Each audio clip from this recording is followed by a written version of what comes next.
سارے عالم پر، ساری کائنات پر، یعنی امریکہ اور روس اور جرمن اور جاپان پر، چاہے یہ کتنے ہی ترقیات کر رہے ہوں، اللہ والے ان پر رو رہے ہیں کہ ہائے جب مریں گے کیا حال ہوگا ان کا۔ یہ ملاؤں کو حقیر سمجھتے ہیں فیکٹری اور کارخانوں کی سرمایہ داری کے نشے میں، اور اللہ والے اپنے اللہ کی محبت میں ان پر ترس کھا رہے ہیں کہ اے خدا ان کی آنکھیں کھول دے کہ جس چیز کو چھوڑنے والے ہیں اس کے پیچھے پڑے ہوئے ہیں، اور اگر یہ نہ چھوڑے تو دنیا ہی ان کو لات مارے گی ایک دن۔ زندگی میں نہ چھوڑا تو زندگی میں اس کے بعد یہ خود فیکٹری چھوٹ جائے گی ان سے۔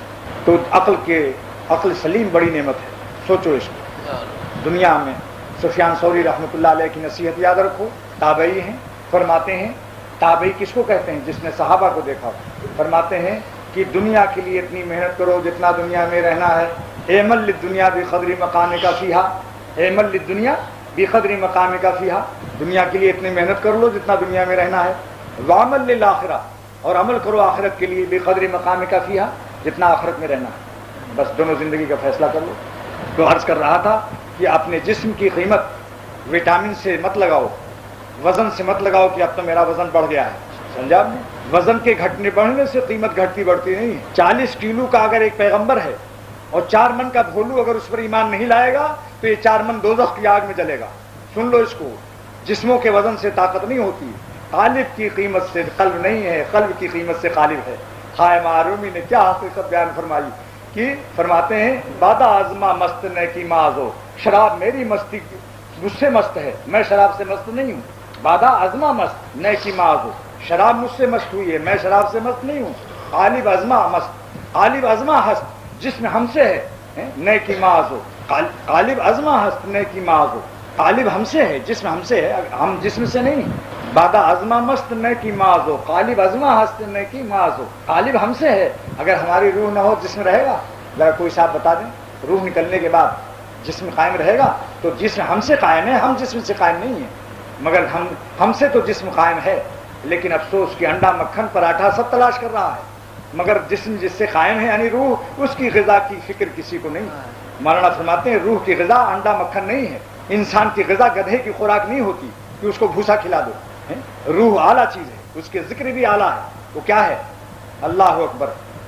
مولانا رومی فرماتے ہیں ذکر حق آمد غذا انی روح را، اللہ کی ذکر غذا ہے روح کی۔ میدا را حمزی کہو جو باز کن، فرماتے ہیں ارے میدے کو ذرا یہ حلوہ پوری سے کچھ دن کے لیے ذرا خالی کرو، خوردن ریحان گل آغاز کن، ارے ریحان گل کا کھانا شروع کرو، یعنی اللہ کا نام لینا شروع کرو۔ خوردن ریحان گل آغاز کن، میدا را حمزی کہو جو باز کن، ارے جو گیہوں بہت کھا چکے ہو اے دوستو۔ وارے مولانا رومی کیا اللہ کا پیارا بندہ تھا، فرماتے ہیں ساری زندگی روٹی کھا گیہوں جو بہت کھا چکے، اب ذرا اللہ کی محبت بھی تو سیکھو، اللہ کا نام خوردن ریحان گل آغاز کرو، ریحان گل کا بھی آغاز کرو تاکہ اس سے قلب میں نور پیدا ہو، پھر لبوں میں دیکھو کیا گفتگو میں بھی اس کا اثر آ جائے گا۔ کل اہل اللہ کے کلام میں اثر کی وجہ یہی لکھی معرومی نے، فرماتے ہیں کہ ہر کی باشد قوت و نور جلال، جس کا غذا اللہ کا نور ہوگا، چون باشد از لبش سحر حلال، اس کی لبوں سے کلام مؤثر کیوں نہیں پیدا ہوگا؟ اللہ اللہ کر کے دیکھو، اللہ اللہ کر کے دیکھو، انشاءاللہ ایسا نور آئے گا کہ خود ٹیڈیاں، خود سینما VCR تمہاری نگاہوں سے گر جائے گا۔ یہ تو اندھیرے اس وقت تک پسند ہیں جب تک آپ چمگادڑ ہیں، جب تک آپ کا نفس چمگادڑ ہے، اندھیرا پرست ہے، ظلمت کا پوجنے والا ہے، تو اس وقت تک آپ کو VCR اور ٹیڈیاں اور سینما اچھا لگ رہا ہے۔ جس دن اپنی خفاشیت سے نکل کر بادشاہی ہو جائیں گے آپ، اس دن سے پھر آپ کہیں گے لا حول ولا قوت الا باللہ، زندگی کہاں ضائع کی۔ اندھیروں کا پجاری وہی ہے جس کے گھر میں بجلی نہیں ہوتی، جب روشنی ہو جاتی پھر دیکھو کبھی اندھیرا ہو کیسا گھبرائے گا جی۔ اللہ اللہ کرنے کا ایک نفع کی علمت فرماتے ہیں، بعض لوگ تانا دیتے ہیں صاحب یہ تو خانقاہ جاتے ہیں، اور تسبیح بھی میں نے ان کے ہاتھ میں دیکھی، لیکن پھر بھی یہ فلاں بس اسٹاپ پر نظر لڑا رہا تھا یہ سالک، اور جاتا ہے خانقاہ گلشن میں بھی۔ بعض لوگ اعتراض کرتے ہیں، حضرت تھانوی رحمۃ اللہ علیہ فرماتے ہیں یہ بیوقوف ہے، سالک ذاکر ہے اور گنہگار بھی ہے، مان لو گناہ بھی اس سے ہو گئے، کرتا نہیں ہے، کبھی ہاتھی کی طرح پھسل جاتا ہے، بھائی ہاتھی بھی تو پھسل جاتا ہے، اگر کیچڑ زیادہ ہو جائے تو ہاتھی نہیں گرتا، چگل بسیار شد پیلا بلغزن، جب کیچڑ زیادہ ہوتی تو ہاتھی بھی پھسل جاتا ہے، سادہ شیرازی فرما رہے ہیں۔ لیکن کیا وہ شخص جو خانقاہ نہیں جاتا، کیا وہ شخص جو اللہ والوں کے پاس نہیں جاتا، کیا وہ شخص جو اللہ اللہ نہیں کرتا، یہ دونوں برابر ہو جائیں گے؟ حضرت فرق بیان کرتے ہیں کہ گنہگار ذاکر میں اور غافل ذاکر میں جو ذاکر اللہ کے نام سے غافل ہے، دونوں گنہگاروں میں فرق بیان کیا۔ ایک وہ شخص ہے جو گناہ کرتا، اللہ کا نام کبھی نہیں لیتا، اہل اللہ کے پاس نہیں جاتا۔ ایک وہ شخص ہے جو ذکر اللہ کرتا ہے، اہل اللہ سے ملتا ہے، مگر کبھی کبھی اس کے بھی پیر پھسل جاتے ہیں۔ دونوں میں فرق کیا ہے؟ بعض لوگ کہتے ہیں یہاں ہمارے اندر ان میں کیا فرق ہے؟ ہم سنیما دیکھتے ہیں اور VCR دیکھتے ہیں اور گناہ کرتے ہیں، اور یہ مولانا بھی داڑھی بھی ہے اور تسبیح بھی ہے، مگر ان کو بھی میں نے دیکھا کبھی نظر لگا رہے تھے یا فلاں غلطی کر رہے تھے۔ اب اس کا فرق سن لو جو حکیم الامت نے بیان فرمایا۔ حضرت فرماتے ہیں ذاکر گنہگار اور غافل گنہگار کا فرق یہ ہے کہ جو ذاکر گنہگار ہے، اللہ کا نام لیتا ہے، اہل اللہ سے ملتا ہے، اس کو توفیق توبہ نصیب ہو جاتی ہے، کیونکہ اس کے گھر میں روشنی ہے۔ جب فیوز اڑتا ہے، اندھیرا ہوتا ہے، تو ٹیلی فون کرتا ہے کہاں؟ پاور ہاؤس کو کہ جلدی کنیکشن دیجئے، دل گھبرا رہا ہے، پنکھے چل نہیں رہے ہیں، گرمی سے بدحواس ہوں۔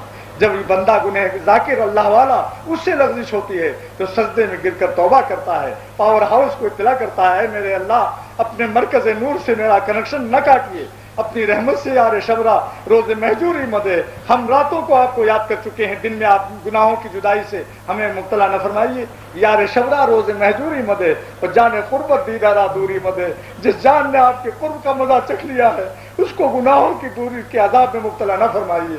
اللہ اللہ، مولانا رومی کو اللہ نے کیا فہم عطا فرمایا تھا، اس قدر فہم عطا کیا تھا کہ خدا کی محبت کے سارے نازک سے نازک موڑ کو بیان کر چکے ہیں۔ کوئی انشاءاللہ ایسا شعبہ نہیں جس کو مثنوی میں آپ نہ پائیں۔ سمجھا؟ دیکھیے کیا بات۔ تو حکیم الامت نے یہ فرمایا کہ بھائی جو اللہ اللہ کر رہے ہیں ان کے گناہ اگر ہو جائیں تو ان کو حقیر مت سمجھو، ان کی توبہ اور آہ ایسی ہوگی جو تمہارے سبحان اللہ سے افضل ہوگی۔ یہ فیصلہ اختر نہیں کر رہا ہے، ملا علی قاری عظیم محدث فیصلہ کر رہا ہے کہ بعض بندے ایسے ہیں کہ گناہ کے بعد جو انہوں نے توبہ کی ہے، اتنی زبردست توبہ کی ہے کہ ان کے آہ و نالوں کو سننے کے لیے جبرائیل علیہ السلام 70,000 فرشتوں کے ساتھ نازل ہوئے ہیں۔